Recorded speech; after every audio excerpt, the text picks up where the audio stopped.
전함, 이 정도 보험금이면 모든 빚을 갚고도 마물 돈이야 방해하지 마. 그래, 빨리 보험금을 받아서 빚을 갚아야 네 조카들도 살아. 사람이 어떻게 그럴 수가 있어? 누나는 짐승만도 못한 인간이야. 안녕하세요.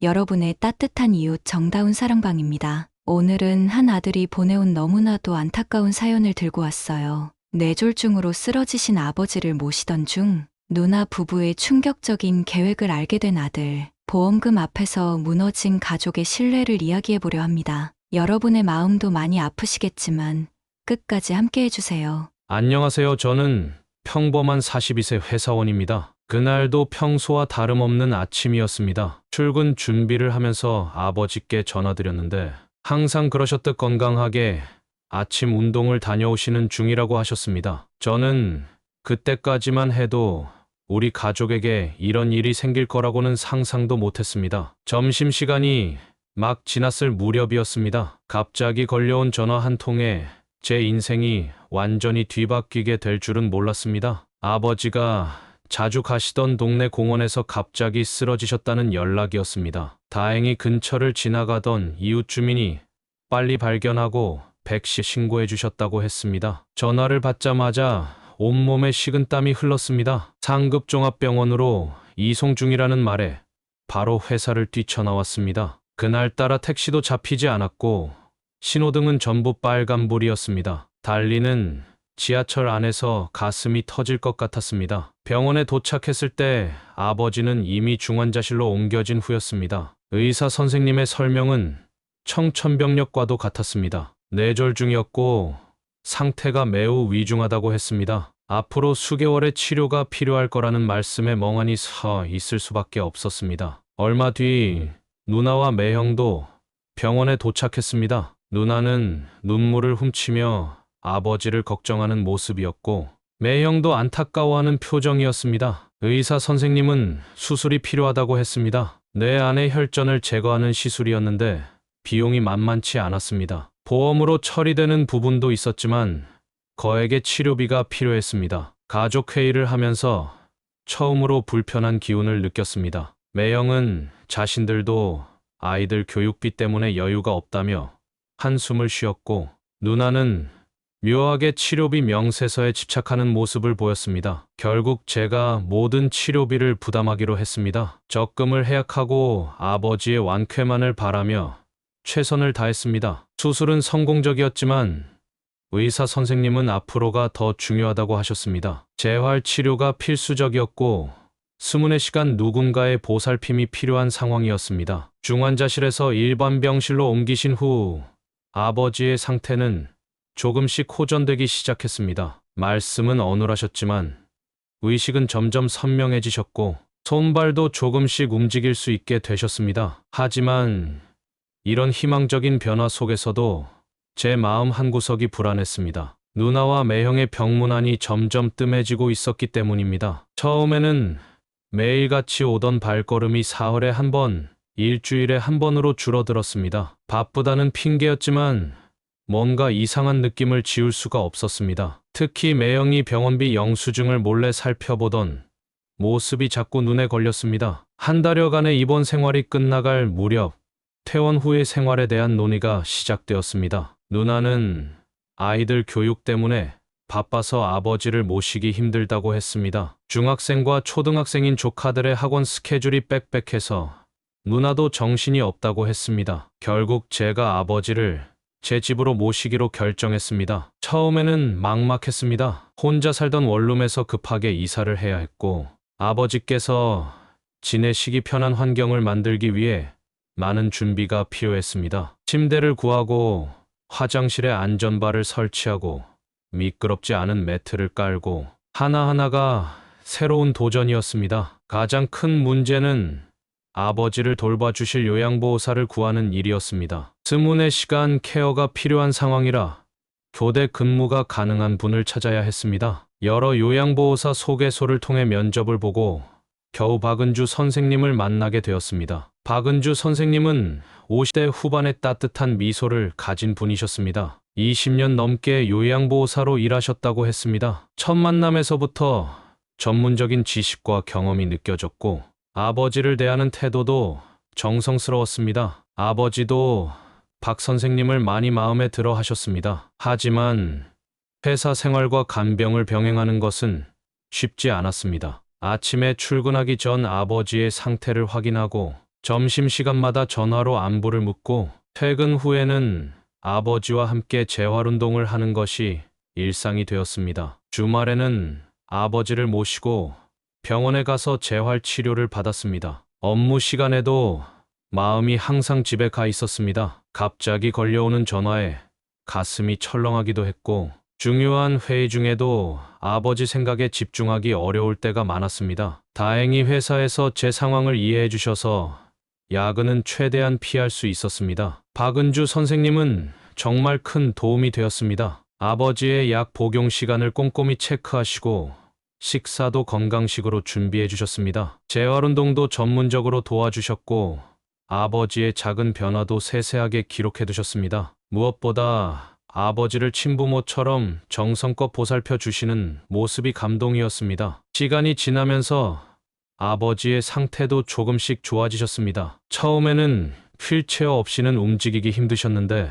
2달쯤 지나자 보행기를 짚고 천천히 걸으실 수 있게 되었습니다. 말씀도 조금씩 또렷해지셨고 식사도 혼자서 하실 수 있게 되었습니다. 주말이면 가끔 누나네 가족들이 놀러 오기도 했습니다. 조카들이 할아버지를 보러 오면 아버지의 얼굴에 환한 미소가 번졌습니다. 그때만큼은 저도 행복했습니다. 우리 가족이 이렇게 함께 있는 모습이 좋았습니다. 그렇게 3개월이 흘렀습니다. 하루하루가 고단했지만 아버지의 건강이 회복되어가는 모습을 보는 것만으로도 보람을 느꼈습니다. 이대로만 계속되었다면 좋았을 텐데 그때는 몰랐습니다. 이 평온한 일상이 곧 깨어질 거라는 것을. 그날은 평소와 다름없는 주말이었습니다. 아버지의 재활 치료를 마치고 집에 돌아와 점심을 준비하고 있을 때였습니다. 갑자기 초인종이 울렸고 누나와 매형이 방문했습니다. 미리 연락도 없었고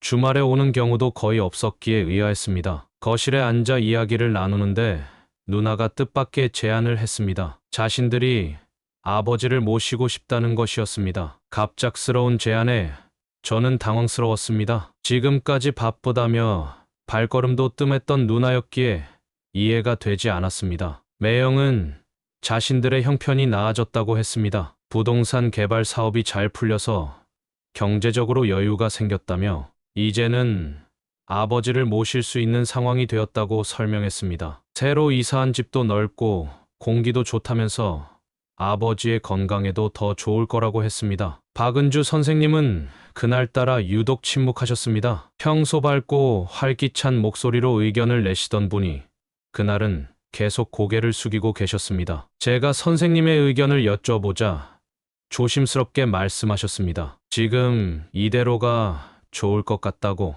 아버지의 상태가 많이 좋아지고 계시니 환경을 바꾸는 게 좋지 않을 수 있다고 하셨습니다. 하지만 누나는 계속해서 설득했습니다. 조카들도 할아버지와 함께 지내고 싶어 한다고 했고 자신이 전업주부라 아버지를 더 잘 모실 수 있다고 했습니다. 매형도 적극적으로 거들었습니다. 제가 직장 생활하느라 힘들어하는 것을 알고 있다며 이제는 자신들이 도리를 하고 싶다고 했습니다. 고민이 깊어졌습니다. 분명 누나의 말도 일리가 있었습니다. 저는 직장 생활과 병간호를 병행하느라 체력적으로 많이 지쳐 있었고 업무 성과도 예전만 못했습니다. 게다가 누나는 아버지의 딸이었고 전업주부였기에 시간적 여유도 있었습니다. 하지만 이상하게 마음 한켠이 불안했습니다. 아버지께서는 누나의 제안에 대해 아무 말씀도 하지 않으셨습니다. 평소 누나를 보면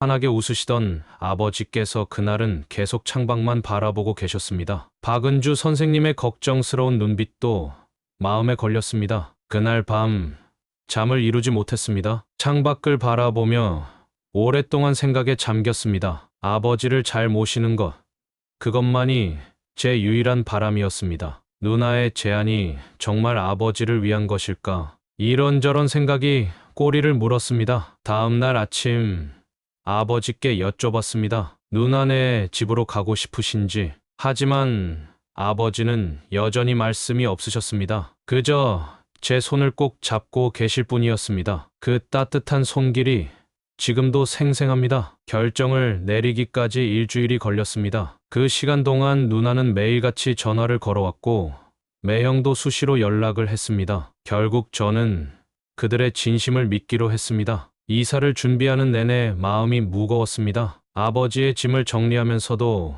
이게 정말 올바른 결정인지 확신이 서지 않았습니다. 아버지께서는 평소보다 더 말씀이 없으셨고 짐을 싸는 내내 불안한 표정을 지으셨습니다. 그 모습이 지금도 제 마음을 아프게 합니다. 박은주 선생님과 헤어지는 날 눈물바다가 되었습니다. 3개월이라는 시간 동안 정이 많이 들었던 탓이었습니다. 선생님은 아버지의 약 복용 시간표와 드시는 방법, 운동하시는 순서까지 모두 메모해서 누나에게 전달했습니다. 선생님의 마지막 인사가 왠지 모르게 슬퍼 보였습니다. 아버지의 짐을 정리하면서 마음이 더욱 복잡해졌습니다. 아버지께서 사용하시던 물건 하나하나에 추억이 담겨 있었습니다. 재활 운동할 때 쓰시던 도구들, 좋아하시던 TV 리모컨, 매일 아침 읽으시던 신문, 이 모든 것들과 이별한다고 생각하니 가슴이 먹먹해졌습니다. 누나네 집으로 이사하는 날, 매형이 직접 차를 가지고 왔습니다. 평소와 다르게 매우 친절했고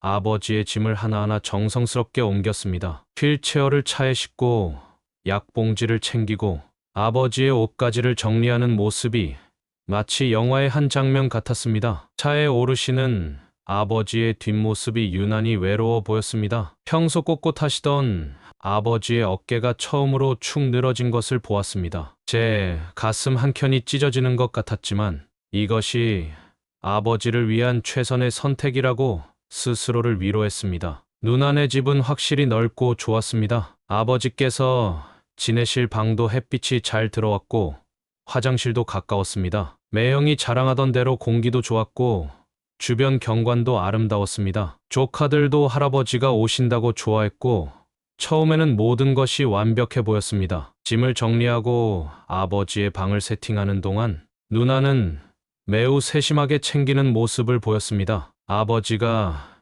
좋아하시는 방향으로 침대를 놓고 화장실 안전바도 새로 설치했습니다. 그동안 제가 해왔던 모든 것들을 꼼꼼히 물어보고 메모하는 모습이 안심이 되었습니다. 저녁이 되어 집으로 돌아가야 할 시간, 아버지께서는 처음으로 제 손을 꼭 잡으셨습니다. 무언가 말씀하시려는 듯 입을 여러 번 달싹이셨지만 결국 아무 말씀도 하지 못하셨습니다. 그저 제 손을 꼭 잡고 계시다가 천천히 놓으셨습니다. 집으로 돌아오는 길이 이렇게 힘들 줄 몰랐습니다. 3개월 동안 함께 지내며 익숙해진 아버지의 존재가 없는 집은 너무나 텅 비어 보였습니다. 아버지가 앉으시던 소파, 좋아하시던 TV 프로그램 시간, 매일 아침 들리던 기침 소리, 모든 것이 그리워졌습니다. 그날 밤 이상하게도 잠이 오지 않았습니다. 아버지는 잘 주무시고 계실까? 불편한 건 없으실까? 약은 제때 드시고 계실까? 걱정이 꼬리를 물었습니다. 이사한 지 일주일이 지났을 때였습니다. 주말에 아버지를 뵈러 갔는데 평소보다 피곤해 보이시는 모습이 마음에 걸렸습니다. 재활운동도 예전만큼 하지 않으시는 것 같았고 식사량도 줄어든 것 같았습니다. 아무래도 전문적인 도움이 필요하다고 생각했습니다. 그날 저녁 누나와 매형에게 조심스럽게 말을 꺼냈습니다. 제가 비용을 부담할 테니 예전처럼 요양보호사를 고용하면 어떻겠냐고 제안했습니다. 박은주 선생님께 연락도 해봤고 다행히 선생님도 흔쾌히 수락하셨다고 말씀드렸습니다. 하지만 누나의 반응은 예상과 달랐습니다. 극구 반대했습니다. 자신이 충분히 아버지를 돌볼 수 있다며 오히려 제가 자신을 믿지 못하는 것 같다며 서운해했습니다. 매형도 누나의 말에 동조하며 굳이 돈을 들여가며 남의 손을 빌릴 필요가 없다고 했습니다. 아버지는 그 자리에서 아무 말씀도 하지 않으셨습니다. 그저 고개를 숙이고 계실 뿐이었습니다. 평소 같으면 본인의 의견을 분명히 말씀하시던 아버지께서 이렇게 조용하신 적이 없었습니다. 그 침묵이 지금 생각해보면 많은 것을 말해주고 있었는데 당시에는 알아채지 못했습니다. 누나는 계속해서 그럴듯한 이유를 대며 저를 설득했습니다. 아버지가 낯선 사람이 있으면 불편해 하신다고도 하고 가족끼리 돌보는 게 더 정성스럽다고도 했습니다. 하지만 왠지 모르게 누나의 말투에서 불편한 기운이 느껴졌습니다. 특히 매형의 태도가 이상했습니다. 제가 비용을 전액 부담하겠다고 했음에도 불구하고 마치 자신들의 돈을 쓰는 것처럼 예민하게 반응했습니다. 심지어는 남의 손이라는 표현을 쓰며 요양보호사를 마치 귀찮은 존재처럼 말하는 것이 불쾌하게 느껴졌습니다. 결국 그날의 대화는 불편한 분위기로 끝이 났습니다. 아버지 방에 들어가 인사를 드리려 했지만 누나가 이미 주무신다며 만류했습니다. 평소 같으면 제가 올 때까지 깨어 계시던 아버지였는데 집으로 돌아오는 길 자꾸만 마음이 불안했습니다. 아버지의 침묵, 누나의 과한 거부 반응, 매형의 불편한 태도, 모든 것이 이상했습니다. 하지만 저는 그저 제가 너무 예민한 게 아닐까 하며 스스로를 달랬습니다. 그날 이후로 주말마다 아버지를 뵈러 갔지만 매번 누나는 아버지가 주무신다거나 피곤하시다는 핑계를 대며 제가 오래 머무는 것을 꺼렸습니다. 통화도 점점 어려워졌고 아버지와 단둘이 이야기할 기회는 거의 없었습니다. 불안감은 점점 커져갔습니다. 하지만 가족이라는 이름으로, 누나라는 이름으로 저는 그저 지켜볼 수밖에 없었습니다. 그것이 얼마나 큰 실수였는지 지금도 그때를 생각하면 한숨만 나옵니다. 그날은 평소보다 일찍 누나네 집을 방문했습니다. 아침 일찍 갈 거라고 미리 연락도 했는데 현관문 앞에서 한참을 기다려야 했습니다. 안에서는 부산한 움직임이 들렸고 누나가 문을 열었을 때는 왠지 모르게 당황한 기색이 역력했습니다. 아버지의 방에 들어갔을 때 저는 충격을 받았습니다. 한 달 전과 비교해 완전히 달라진 모습이었습니다. 아버지는 침대에 누워 계셨는데 팔에는 희미한 멍 자국이 있었고 얼굴은 헬쑥하게 야위어 있었습니다. 제가 들어가자 반가워하시면서도 어딘가 불안해 보이는 눈빛을 보내셨습니다. 방 안의 공기도 탁했습니다. 창문이 굳게 닫혀 있었고 커튼도 쳐져 있어서 답답했습니다. 제가 환기를 시키려고 하자 누나가 급하게 말렸습니다. 감기에 걸리실까봐 조심한다고 했지만 밖은 따뜻한 봄 날씨였습니다. 식사를 하시는 모습도 달라지셨습니다. 예전에는 늘 혼자서 식사하실 수 있었는데 이제는 손이 많이 떨리셨습니다. 수저를 제대로 잡지 못하시는 모습에 가슴이 아팠습니다. 누나는 이것이 병의 자연스러운 진행 과정이라고 설명했지만 저는 도저히 이해할 수 없었습니다. 아버지의 약봉지를 확인하려 했더니 누나가 먼저 치워버렸습니다. 제가 약을 확인하고 싶다고 하자 자신이 잘 챙기고 있으니 신경 쓰지 말라며 오히려 화를 내었습니다. 매형도 옆에서 너무 예민하게 굴지 말라며 핀잔을 주었습니다. 화장실에 모시는 동안 아버지의 팔을 잡았는데 놀라운 것을 발견했습니다. 팔목 부분에 마치 무언가로 묶었던 것 같은 자국이 있었습니다. 제가 그것을 보고 있자 누나가 급하게 아버지의 소매를 내리며 재활운동하다가 생긴 자국이라고 설명했습니다. 점심시간이 되어 식사를 하러 거실로 나왔는데 매형의 태도가 이상했습니다. 평소보다 과하게 웃으며 이것저것 이야기를 늘어놓았고 마치 제 관심을 다른 곳으로 돌리려는 것처럼 보였습니다. 그러면서도 제가 아버지 방으로 가려고 할 때마다 이상한 핑계를 대며 만류했습니다. 아버지께서는 그날 내내 말씀이 없으셨습니다. 예전처럼 활기차게 대화를 나누시지도 않으셨고 TV도 보시지 않으셨습니다. 그저 허공만 바라보시다가 가끔 저를 안타깝게 쳐다보실 뿐이었습니다. 그 눈빛에 무슨 의미가 담겨 있는지 그때는 미처 알지 못했습니다. 집에 돌아오는 길 머릿속이 복잡했습니다. 아버지의 달라진 모습, 누나의 과한 경계심, 매형의 부자연스러운 친절, 모든 것이 이상했습니다. 하지만 그때 저는 이것이 단순히 제 과도한 걱정일 거라고 스스로를 위로했습니다. 그날 밤 잠을 이루지 못했습니다. 자꾸만 아버지의 슬픈 눈빛이 떠올랐고 팔에 멍 자국이 마음에 걸렸습니다. 아버지의 상태가 걱정되어 한 주 뒤에 다시 방문했습니다. 이번에는 요양보호사 문제를 강하게 주장하려고 마음먹었습니다. 미리 박은주 선생님과도 상의를 했고 언제든 오실 수 있다는 답변도 받아놓은 상태였습니다. 현관문을 열고 들어서자 이상한 분위기가 느껴졌습니다. 매형은 없었고 누나는 마치 제가 올 것을 예상했다는 듯이 거실에서 기다리고 있었습니다. 아버지는 방에서 주무신다며 방에 들어가는 것을 막았습니다. 이번에는 단호하게 요양보호사 이야기를 꺼냈습니다. 아버지의 건강이 눈에 띄게 나빠지고 있다고, 전문적인 관리가 필요하다고 설득했습니다. 모든 비용은 제가 부담하겠다고도 했고 누나의 수고를 덜어주고 싶다는 말도 했습니다. 하지만 누나의 반응은 전보다 더 거셌습니다. 갑자기 목소리를 높이며 제가 자신을 믿지 못한다고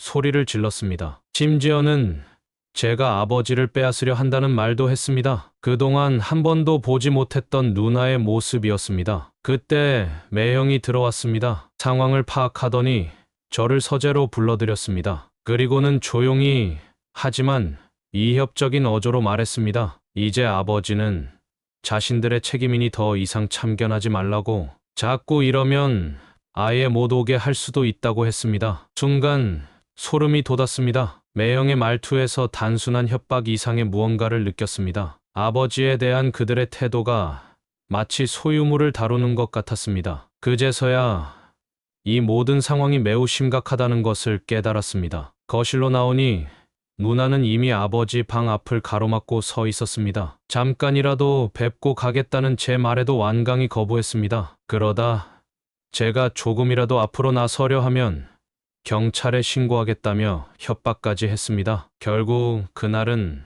아버지를 뵙지도 못하고 쫓겨나다시피 나왔습니다. 현관문을 나서는 순간 아버지의 방에서 희미하게 들리는 것 같은 울음소리를 들었습니다. 하지만 확인할 수도 없었습니다. 차 안에서 한참을 진정하지 못했습니다. 누나의 돌변한 태도, 매형의 위협적인 말투, 그리고 보지도 못한 아버지, 모든 것이 악몽 같았습니다. 그때 저는 무언가 크게 잘못되어 가고 있다는 것을 직감했습니다. 집으로 돌아오는 길에 경찰서에 들렀습니다. 하지만 가족 간의 일이라 당장은 개입하기 어렵다는 답변만 들었습니다. 더 구체적인 증거가 필요하다고 했습니다. 그날 이후로 저는 매일 밤 아버지를 위해 할 수 있는 일을 고민했습니다. 그 후로 2주 동안 아버지를 뵙지 못했습니다. 누나는 전화도 잘 받지 않았고 받더라도 아버지는 주무신다는 말만 반복했습니다. 도저히 참을 수 없어서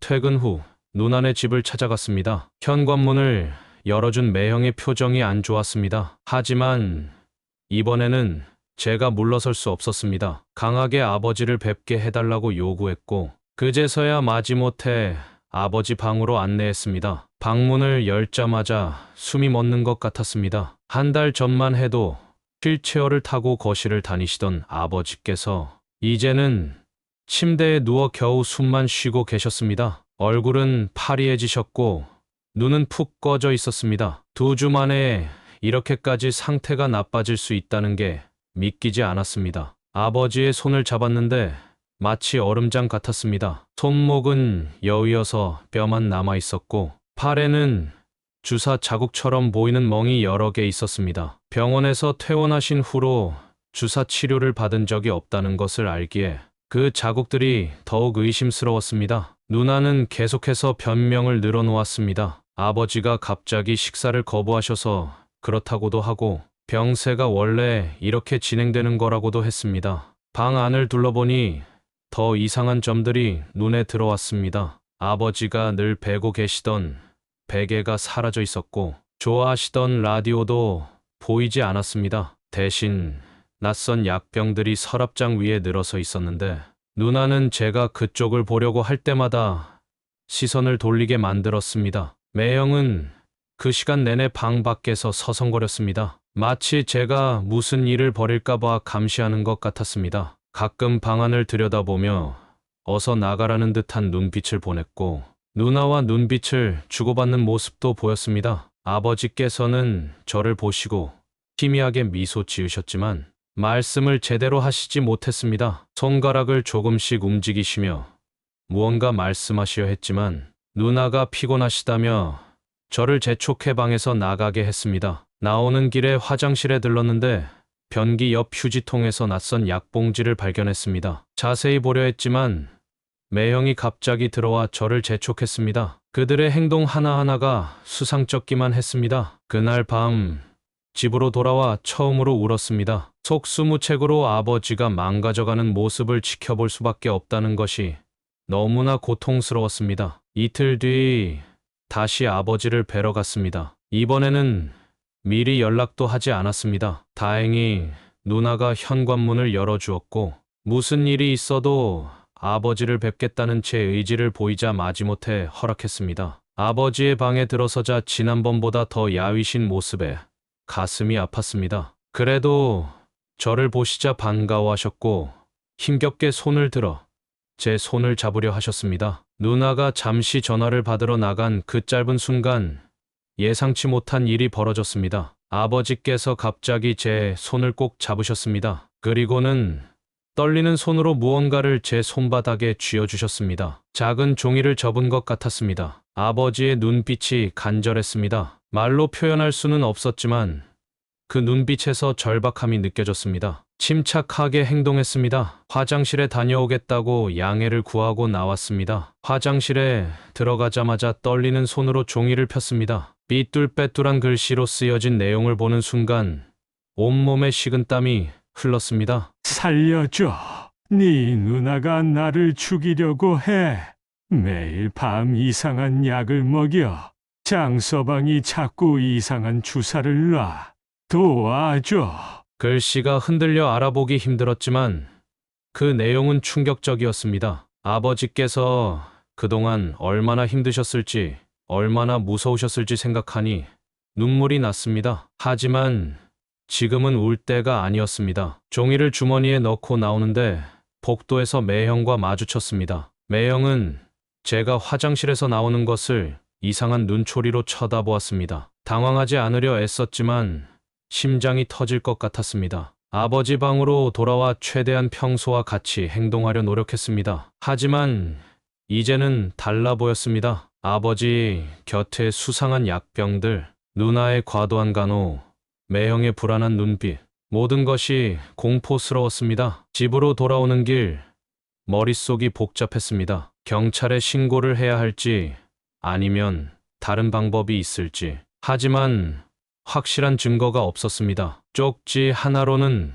부족했습니다. 더 구체적인 증거가 필요했습니다. 그날 밤 잠들기 전까지 아버지의 쪽지를 수없이 다시 읽었습니다. 어떻게 하면 아버지를 안전하게 구해낼 수 있을지 밤새 고민했습니다. 그리고 마침내 계획을 세웠습니다. 다음 날 아침 가장 먼저 한 일은 이전 요양보호사였던 박은주 선생님을 만나는 것이었습니다. 선생님께 모든 상황을 설명드렸고 그동안 아버지께서 복용하시던 약의 종류와 용량을 자세히 여쭤봤습니다. 선생님도 이미 좋지 않은 예감이 들어 누나네 집 근처를 몇 번 살펴보셨다고 했습니다. 그 다음으로 경찰서를 찾아갔습니다. 하지만 또다시 같은 답변이었습니다. 확실한 증거가 없으면 개입하기 어렵다고. 결국 저 혼자 증거를 모아야 한다는 것을 깨달았습니다. 경찰에게 만약에 사태를 대비해 신고 기록이라도 남겨달라고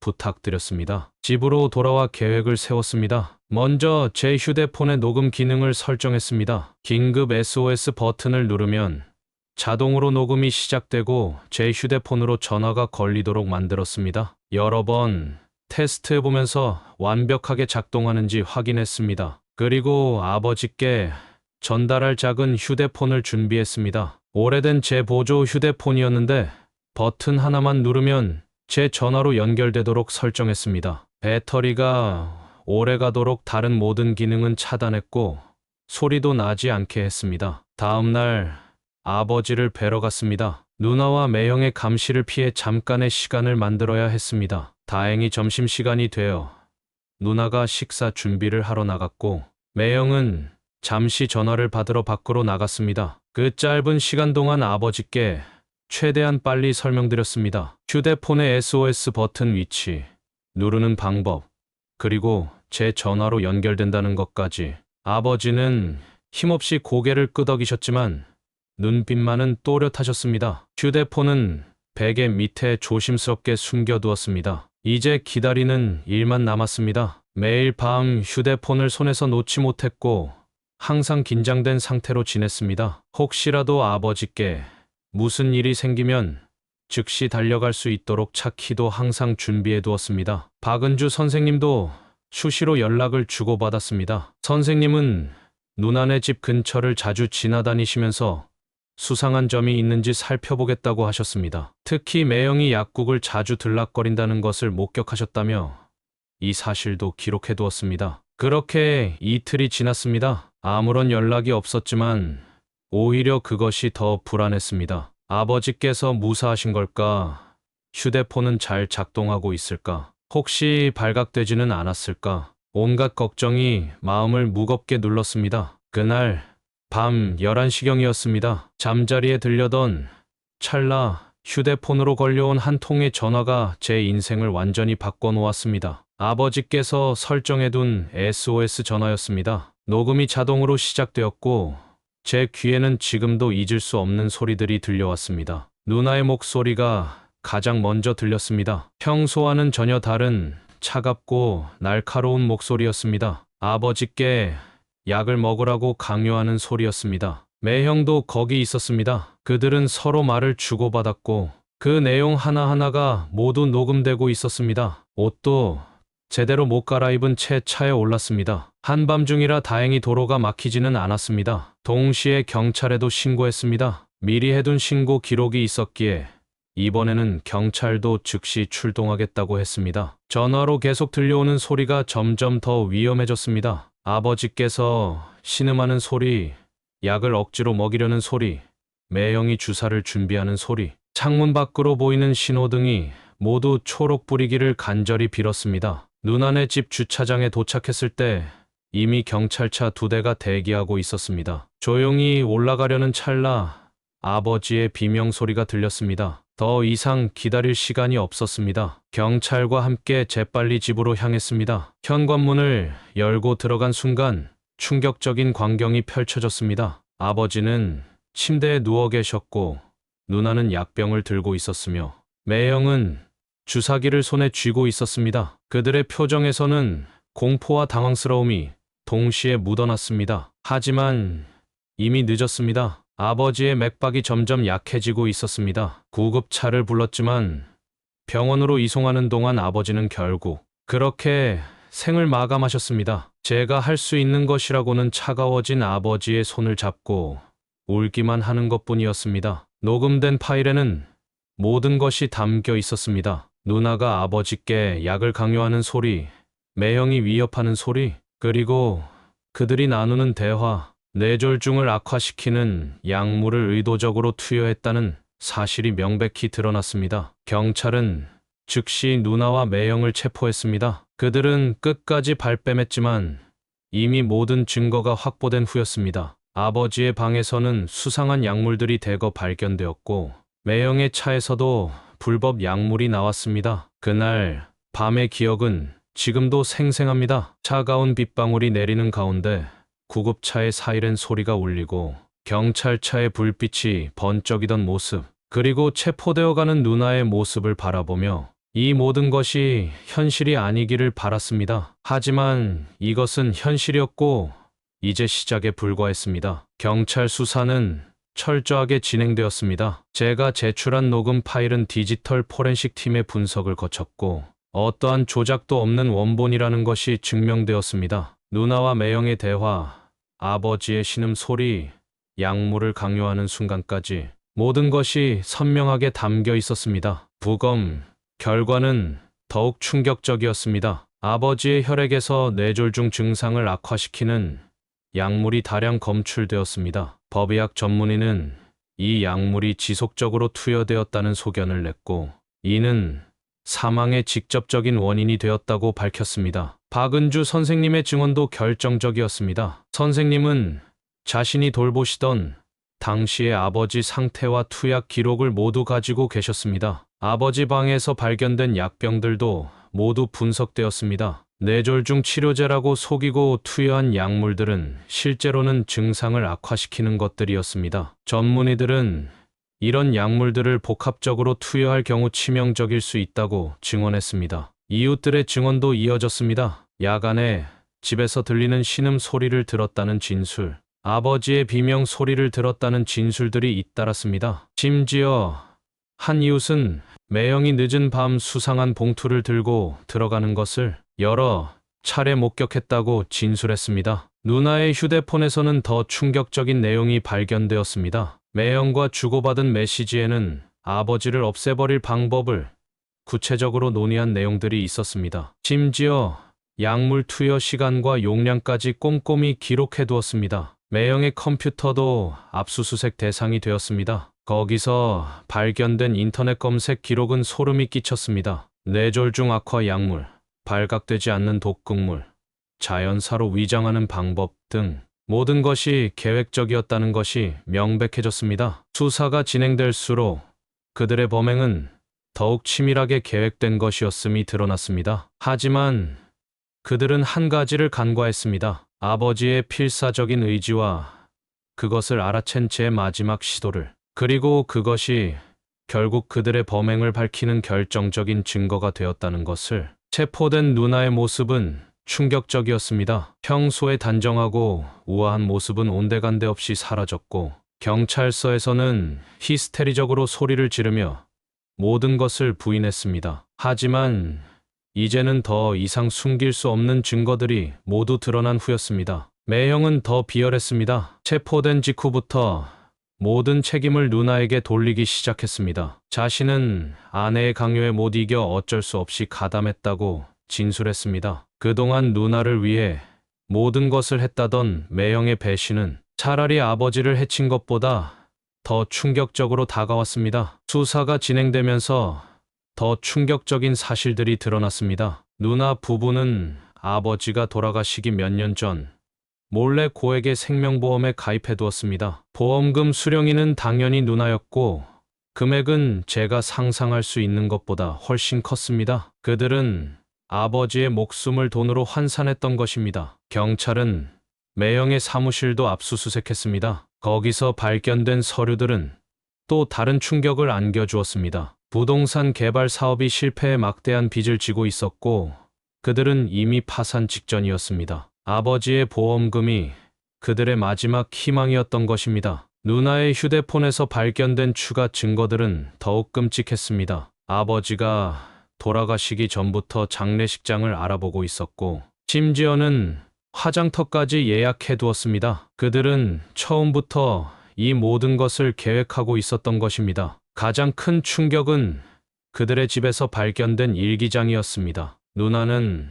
아버지를 모시기로 한 그날부터 어떻게 하면 자연스럽게 돌아가시게 할 수 있을지 구체적으로 계획을 세워두었습니다. 마치 일상적인 일을 기록하듯 차갑게 적혀있는 그 내용들을 읽으면서 저는 이제 더 이상 누나라고 부를 수 없다는 것을 깨달았습니다. 체포된 이후에도 그들의 뻔뻔함은 계속되었습니다. 누나는 여전히 자신이 아버지를 위해 최선을 다했다고 주장했고, 매형은 자신은 단지 아내의 말을 따랐을 뿐이라며 책임을 회피했습니다. 하지만 이제는 아무도 그들의 거짓말을 믿지 않았습니다. 모든 증거가 공개되자 주변 사람들의 태도도 달라졌습니다. 그동안 누나 부부를 효자효부라고 칭찬하던 이웃들은 이제 그들을 마주치기도 싫어했습니다. 조카들은 학교에도 나가지 못하게 되었고, 친척들은 연락을 끊었습니다. 그렇게 그들이 쌓아온 거짓된 가면은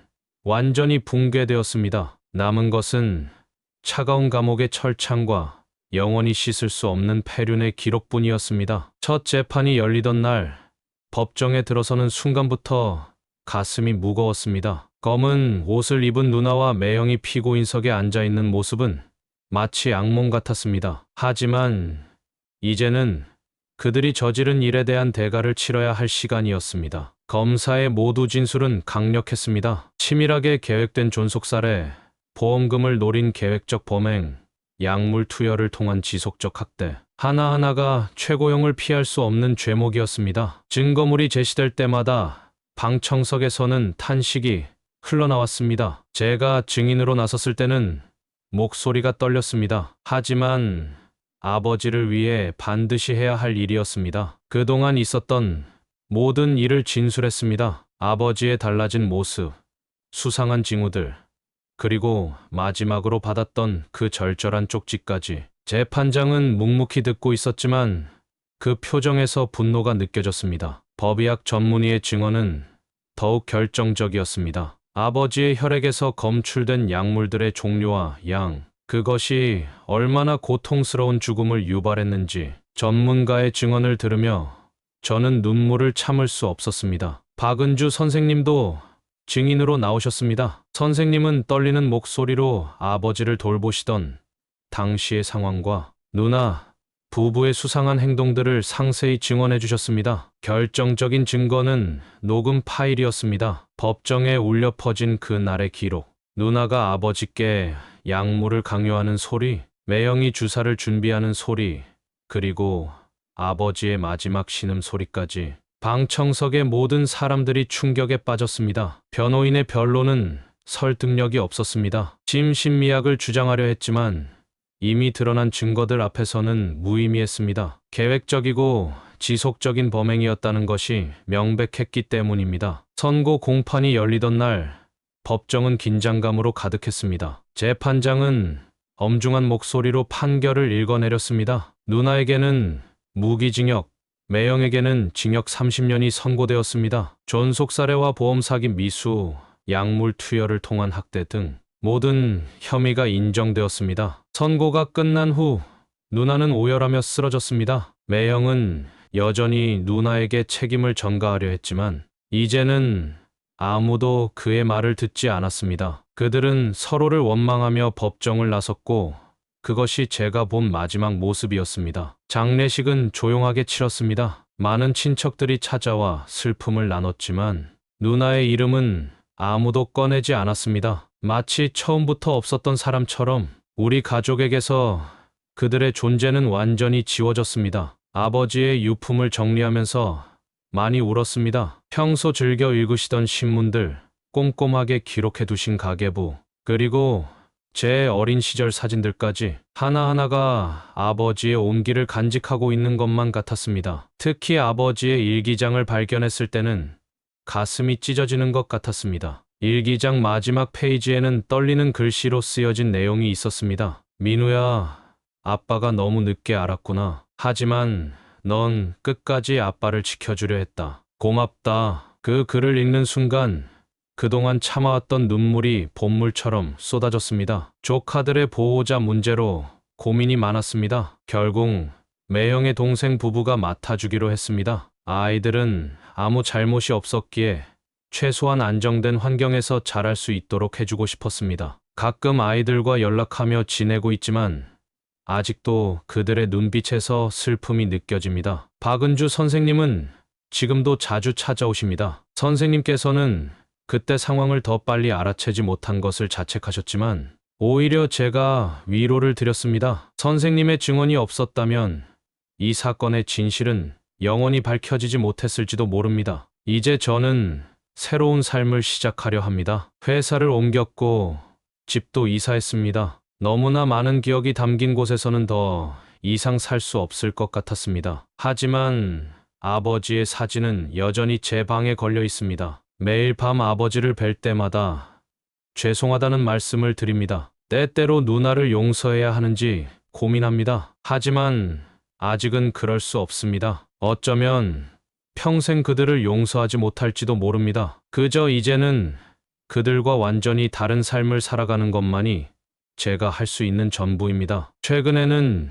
요양원에서 봉사활동을 시작했습니다. 그곳에서 만나는 어르신들의 모습에서 아버지를 떠올립니다. 한 분 한 분을 정성껏 돕다 보면 조금이나마 아버지께 못다한 효도를 하는 것 같아 마음이 편안해집니다. 세상에는 여전히 선한 사람들이 많다는 것을 알게 되었습니다. 수사를 도와주신 형사님들, 재판 과정에서 힘이 되어주신 검사님, 그리고 끝까지 함께 해주신 박은주 선생님까지 그분들 덕분에 저는 다시 일어설 수 있었습니다. 이제 저는 앞으로 나아가려 합니다. 비록 깊은 상처는 남았지만 그것을 안고 살아가는 법을 배우고 있습니다. 아버지께서는 늘 말씀하셨습니다. 살다 보면 힘든 일이 있어도 결국 해는 뜬다고 이제야 그 말씀의 의미를 진정으로 이해하게 된 것 같습니다. 사랑하는 여러분, 오늘 사연 너무 마음이 아프셨죠? 돈이라는 것이 우리의 인성을 이렇게나 무너뜨릴 수 있다니. 하지만 끝까지 아버지를 지키려 했던 아들의 효심만큼은 우리 모두의 가슴에 따뜻하게 남았습니다. 가족의 의미를 다시 한번 생각해보는 소중한 시간이었습니다. 여러분의 따뜻한 위로와 응원의 댓글로 사연자분께 힘이 되어주세요. 정다운 사랑방은 언제나 여러분 곁에서 따뜻한 이야기를 전하겠습니다. 구독과 좋아요도 잊지 마세요. 다음에 더 따뜻한 이야기로 찾아뵙겠습니다.